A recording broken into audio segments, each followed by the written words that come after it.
The challenge has been just making sure that consumers are actually able to get on a website, see those choices, and shop. And I think that we probably underestimated the complexities of building out a website that needed to work the way it should. Yeah, it's very hard building a website. You got to realize that. So give the guy a pass. We're joined right now as we welcome you back to the Steve Malzberg Show by our friend Colonel Allen West, former congressman, of course, from the great state of Florida. Hello, Colonel. Steve, how are you doing? It was great seeing you Saturday night down in Florida. I was just going to say, and I have that great, lovely picture from your wonderful wife who was gracious enough to send it to me. I'm going to post that tonight on my Facebook page and all over. So it was really nice to see you down there at Restoration Weekend. So many great people, Paul Vallely and Ted Cruz and Ben Carson. And so it was a great event. David Horowitz did a great thing. Now, let me run a couple of things by you here. When you hear the president, as recently as yesterday, not only say that it's hard to set up a website, but also basically the new tack now is they're blaming Republicans because Republicans have never done anything to help the law along. So therefore, they're to blame for the fact that it's not working. About a 72, 96-hour period, set up a website that could do the functions of the Healthcare.gov, and this was working fine. So this is just government incompetence, but I also believe there's a little intentional nefariousness at play as well, because I think that they really want to destabilize the insurance market. But look, Steve, they've got to have someone to blame. They set up the insurance industry for blame. Now they're coming back to the same old thing as those obstructionist Republicans who never helped us along with this horrible idea in the first place, so they're to blame as well. So the president is looking for a lifeline anywhere where he can find one. But again, it comes back to one simple thing: his lack of leadership, his lack of an ability to understand anything as far as the operations of this government, by which he is the chief executive officer. And I think now we're up to about 9 or 10 times I've heard him, between speaking at the White House and speaking at that Wall Street Journal executive meeting, using the word complex or complexity or some variation thereof. He has no clue, and that's all we can say. You want to let me play for you a bite, Will. I don't want to throw you a curve in the control room. This will be cut 4. Listen to him back in 2008 during I believe this was I don't know if this was a Democratic debate or one of the debates, but listen to how he described himself and what he said about himself. This should have been a real warning, a real red flag. Here's cut 4. My greatest weakness, I think, is that when it comes to, I'll give you a very good example. I ask my staff never to hand me paper until 2 seconds before I need it, because I will lose it. And my desk in my office doesn't look good. I've got to have somebody around me who is keeping track of that stuff. And that's not trivial. I need to have good people in place who can make sure that systems run. That's what I've always done, and that's why we've run not only a good campaign, but a good U.S. Senate office. Yeah, and of course, if you add to that he admitted to Barbara Walters, he volunteered to Barbara Walters, that he's lazy. Yeah. Wow, what a chief executive that all those qualities make for, right? Well, he's great at golf. No, he's not. He's out there enough playing, and yeah, so he should be great at golf. But again, that shows you right now that this is a person that we all said, he never even ran a lemonade stand. This was a community organizer. Community organizers are good at exactly what he did in campaigning, going out there and riling up the masses and truthfully lying to them and promising them everything that they want. But he cannot execute. He does not know how to have a strategic vision, a strategic plan. Look at his failing foreign policy. Look at the failing economic policy. I know a lot of people up there in New York City are all thrilled about the Dow Jones hitting 16,000. But if we were to stop printing money, I guarantee you the Dow Jones would probably be, cut in half within no time, flat, because, we're trying to stimulate an economy by printing money, not because of any real strong economic policy ideas that are emanating from this president. As opposed to what John F. Kennedy, who we remember his assassination today, he had a plan, he had a vision, and he talked about it. And the Democrat that John F. Kennedy was, back in 1961 to 63, That's not the Democrat that we see today, and I think that's something that we need to start understanding. Absolutely, and I just the president said who he was, and for whatever reason, no one wanted to believe it. Absolutely, we're talking to Alan West here on the Steve Malzberg Show. Let me play something for you. Part of the horrific statement made while we were down at Restoration Weekend. This was being said by Martin Bashir on MSNBC, talking about Sarah Palin. Let's go at cut 3, and here it is. Flogged Punch well and then washed and rubbed salt, pickle, lime juice and bird pepper. Made Negro Joe in his eyes and mouth. I could go on, but you get the point. When Mrs. Palin invokes slavery, she doesn't just prove her rank ignorance. She confirms that if anyone truly qualified for a dose of discipline from Thomas Thistlewood, then she would be the outstanding candidate.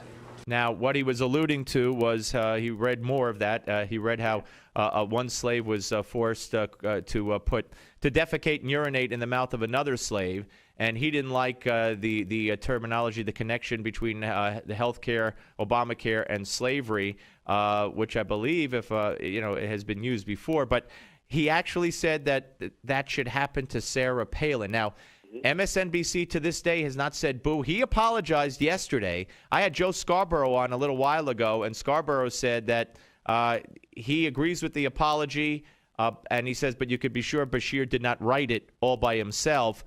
I mean, is it conceivable at all to you that this guy hasn't been fired or suspended? I mean, you have been the brunt of some horrific attacks, but I've never seen an attack like this, and it's against a woman. Yeah, well, the Democrat Party, the modern-day Democrat Party, is the party of misogyny, and they're the party of racists. I don't care what Oprah Winfrey says.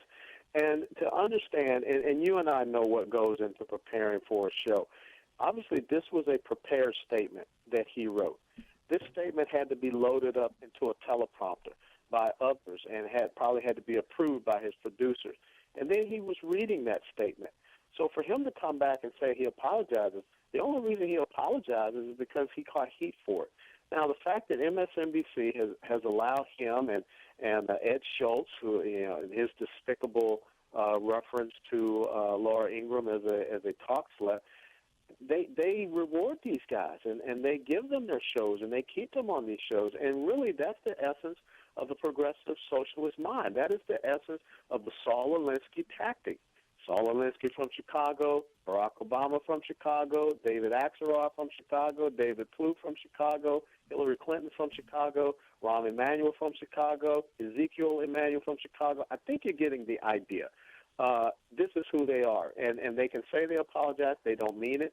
It is all about the tactics of destroying your opposition, destroying their character, freezing a target, eliminating it. That's what Saul Alinsky's Rules for Radicals is all about, and that's what they will continue to use. And there's a duplicitous hypocrisy out there. Let me ask you one final question. At Restoration Weekend, I was able to speak with Ted Cruz, and he's been talking a lot about, as others have, about the lawlessness of the Obama administration, how 9 times the U.S. Supreme Court has unanimously rejected the Department of Justice arguments related to various issues, from the EPA to religious freedom, right on down the list, and how this president has time and time again, not only with regard to Obamacare, but with regard to welfare reform, relaxing the work requirement, immigration laws, and DOMA has decided to change laws, not to enforce laws, to change portions of laws, all by himself without any congressional approval. And Ted Cruz, I asked him if it's impeachable, and he said he would urge the House to use its best judgment. What do you say? There is no doubt that the president has brought forth impeachable offenses. I mean, we can talk about aiding, abetting the enemy. You can talk about lying to the American people, as he did post Benghazi, and also lying to the American people about keeping their insurance plans and keeping their doctors, period. But then, of course, we see that has been changed. The Affordable Care Act is not a law. It's just an edict. It has been changed and amended 19 different times from the executive branch, who, by the Constitution, is supposed to execute law, not make policy. So, we do have a constitutional crisis in the United States of America, but guess what? I guess my saying this means that I am racist, but if we we don't go down that path, the president should resign. And Major General Valerie has even said that, the top leadership in this country should resign based upon the direction we're heading. But you have to have honor to be able to do that. And I think also that there's too great of a fear from a lot of people in Congress and the House of Representatives to bring up impeachment charges, because so many people are more concerned about a historical moment than the future of this republic. Right, and they're afraid of being accused of racism. One more for you. I know I lied. I said that would be one more, but the president. You're just like the president. I know, but I only did it once. I only did it once. I didn't repeat it over and over. Let me ask you about the poll numbers. The CBS News poll today, New York Times CBS poll, has his approval rating at 37%. The other one had him at 39%. One had him at 41%. They don't trust him. They think he's dishonest. So everybody must be racist these days. And the healthcare is so far underwater that about 65% now want to get rid of the whole thing. I mean, is this not vindication for the Republican stance on this all along? It is vindication, and, the president has no credibility. And remember, I think it was about a month or so ago, I told you he is a pathological liar. He has confidence in lying. He is very comfortable with it. And finally, it has caught up to him and the American people by way of getting these cancellation notices. They don't believe him anymore. How can we go forward for the next 3 years in this country with a president that no one believes in this country, but also a president that no one believes anywhere in this world? We're at a critical point. Absolutely. Just look at Israel. Who would have thought that Barack Obama, the great the bringer together of people, would bring together Saudi Arabia and Israel because he abandoned both of them? And he has brought Russia back into play in Egypt. Yeah, absolutely. In the case of Nasser. Absolutely. Yeah. Hey, Colonel, always a pleasure. Please, my regards to your lovely wife. Thank you very much. Thanks, Steve. Take care. That's Colonel Alan West, ladies and gentlemen, former congressman, of course, and here on the Steve Malzberg Show. Very, very interesting. Now, the president said just the other day, remember, he said, I didn't know there were going to be problems with the website rollout. I mean, why would I be going around, something to this effect, people say a lot of things about me, but I'm not going to go around saying, hey, we're going to have a website like Amazon.com if I know there are going to be problems. Why would I promise that? Well, guess what? Another lie. CBS News with a big report last night and this morning, which talks about the fact that the White House, the president himself, was alerted to the problems with the website fully 6 months prior, that this was going to be a disaster. So when he stands there last week and says, hey, people say a lot of things about me, but why would I promise an Amazon.com when I knew there were going to be problems? I didn't know nothing. Yeah, you knew. You did know. You're lying again, according to CBS News. When does the lying stop? When? Now, we're going to play you that report from CBS News when we come back.